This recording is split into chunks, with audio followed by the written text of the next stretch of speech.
বন্ধুরা, আজকে ভোটের আগের দিন আমাদের এখানে তো মাথা ব্যথা করছিল একটুখানি। আমার নিজেরই শরীরটা খারাপ, মাথা ব্যথা করছিল, তাই জন্য আমি একটু শুয়েছিলাম।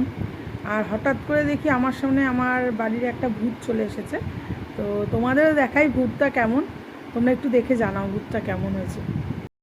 আমার সামনে এরকম করে এসে বসেছিল, হট করে তাকিয়ে দেখি এই অবস্থা। তারপরে দেখো ভূতের অবস্থা, দেখো দেখি ভূত দিদি আপনি একটু মুখটা দেখান তো। ওই দেখো আমার মেয়ে, কি কাণ্ড কারখানা, দেখা একটু মুখটা আলোটা দিয়ে দেখা। ওই দেখো মেকআপ করেছে, আমার মেকআপ কিটগুলো নিয়ে এই যে ভূত সেজেছে।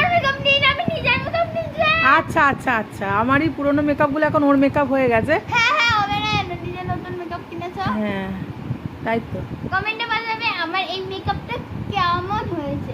আর আজকে ওর মামা আসছে, এর জন্য আমি ভেবেছি যে মামা যে ঘরে ঢুকবে আমি ধুম করে এসে এরকম টর্চ দিয়ে মামাকে ভয় পাবো। এর জন্য আমি এতক্ষণ বসে বসে আমি রেডি হচ্ছি। আজকে ওর মামা ভোটের জন্য আসছে, তো ভোটের আগেই আতঙ্ক হয়ে যাবে।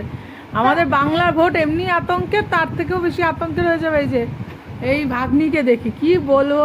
আর আসলে মামাও তো থাকে না, ওই জন্য মামার জন্য এইসব করে এরা। তো যাই হোক, তোমরা দেখিয়ে জানাও এই ছোট্ট ভূতকে কেমন লাগছে।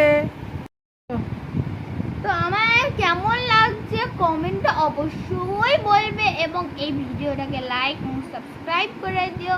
তো আজকের জন্য টাটা।